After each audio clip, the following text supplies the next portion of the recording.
Olá, vamos direto ao assunto. Hoje, analisamos aqui umas transcrições sobre crescimento de empresas e desenvolvimento pessoal. Temos o Marcos Freitas a falar de gestão, de cultura, depois Pablo Marçal e Patrícia Pimentel sobre mentalidade, superação, e ainda o Tiago Reis com o spin selling. Exatamente. São fontes que, bem, misturam estratégias muito práticas com aquela parte mais de atitude mental, não é? A nossa ideia aqui é mesmo extrair o sumo disto tudo, conectar os pontos e dar assim uma visão concentrada para ajudar a impulsionar negócios e o crescimento de cada um. Perfeito. Então vamos lá. Comecemos pela base, cultura e pessoas na empresa. O Freitas bate muito na tecla do equilíbrio vida pessoal-profissional, certo? Sim, ele faz uma comparação curiosa. Diz que o sucesso, quer nos negócios, quer no casamento, depende de fazer o outro feliz, seja o cliente, seja o colaborador. E dá um exemplo simples, mas que eu acho significativo: oferecer à equipa o mesmo café bom que se oferece aos clientes. É um sinal de respeito. Parece básico, Aham. mas faz sentido. E liga com a ideia da cultura forte que ele defende. Aquela cultura da V4, com lemas tipo whatever it takes, fazer o que for preciso, Uhum. e comunique-se livremente. Mas isso não são só frases na parede, pois não? Pelo que ele diz. Não de todo. Ele é muito claro. Não seguir estes princípios pode mesmo dar despedimento. Para ele, a cultura funciona quase como um sistema imunitário, expulsa quem não se alinha. É interessante como ele vê a cultura como algo ativo, sabe? Que protege a organização. E ele conta um caso prático disso mesmo, não é? Aquele vendedor que criticou o grito de guerra da manhã. É exato. E ele despediu-o, porque achou que estava a minar a energia da equipa.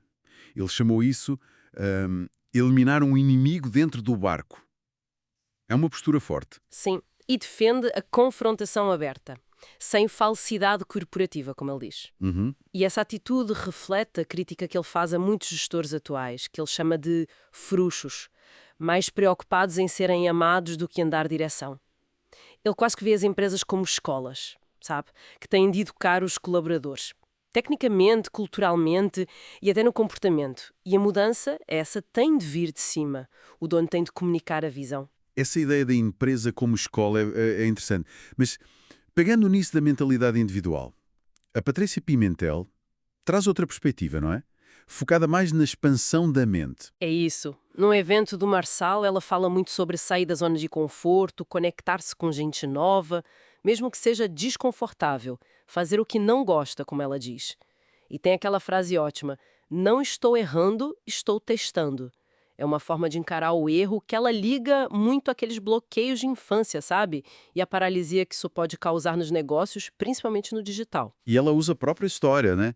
De estar quebrada financeiramente e depois tornar-se CEO. Serve de exemplo. Sim, sim. E enfatiza que as pessoas certas são as chaves para passarmos ao próximo nível e que gerar valor é a melhor forma de criar essas ligações.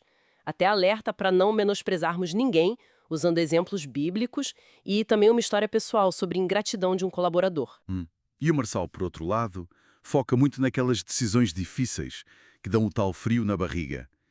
Ele diz para ouvirmos mais o coração, a intuição sobre o futuro e não ficarmos presos à condição atual, que é, bem, é reflexo do passado. E insiste muito nas perguntas. Como? Fazer perguntas. Exato. E ele usa aquela analogia do dilema de Teseu. Lembra-se? Aquele barco que vai sendo todo substituído. Será que ainda é o mesmo barco? Ele usa isso para dizer que a estrutura, o barco, pode mudar, a essência pode ficar, mas a mentalidade, essa tem de ser trocada ativamente, senão o barco afunda. E define a prosperidade como algo natural. A pobreza é que seria uma resistência a isso. É uma visão interessante. Portanto, a ideia é focar a energia, a atenção, no que dá resultado e investir em nós próprios. A transformação pessoal primeiro. Depois, o sucesso externo. A fé precisa da ação, como ele diz. Mas como é que se passa disto, desta mentalidade, para a ação concreta? Especialmente em vendas, por exemplo. Bem, aí entra o Tiago Reis com o spin selling. É uma metodologia muito focada em fazer as perguntas certas, na ordem certa. Primeiro, perguntas de situação, entender o contexto do cliente. Depois, problema, identificar as dores dele. A seguir, as de implicação. Explorar as consequências negativas desses problemas. É aqui que a venda acontece, que o valor da solução fica claro. E por fim, perguntas de necessidade de solução. Ajudar o cliente a ver o futuro bom com a solução. Isso gera motivação. É um acrónimo, SPIN. Faz sentido, sim. É um processo estruturado. Parece uma forma prática de aplicar aquilo que a Pimentel diz sobre testar e as perguntas como, do Marçal, não acha? Guiar a conversa para a solução. Perfeitamente. E alinha-se também com os conselhos do Freitas aos colaboradores. Honrar quem paga, entregar acima do esperado e ter protagonismo, puxar mais trabalho. Ele avalia as pessoas por resultado, cultura e comportamento, ação e atitudes juntas. E não podemos esquecer a Pimentel a reforçar a ação no digital, não é? Quem não está no digital está deixando dinheiro na mesa. E o Marçal a insistir no investimento em nós mesmos, em experiências. Exato.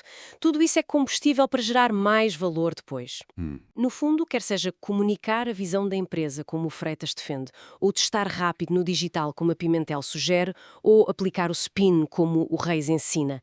A ação concreta é que transforma a mentalidade e a estratégia em resultados. Ok, resumindo as ideias-chave, falamos da importância de uma cultura forte, autêntica, vinda de cima, de desenvolver uma mentalidade que vê erros como testes, que investe no autodesenvolvimento e de usar estratégias de ação como o spin selling ou ter uma atitude de protagonista. Sim, e fica aqui uma reflexão final, talvez, se uma cultura de empresa forte depende tanto da mentalidade do líder e da equipa, e se essa mentalidade é moldada pela forma como encaramos os desafios e investimos em nós, até que ponto é que a jornada de autoaperfeiçoamento de cada um não é, na verdade, o alicerce mais crítico para o sucesso coletivo de uma organização? Fica a pergunta no ar.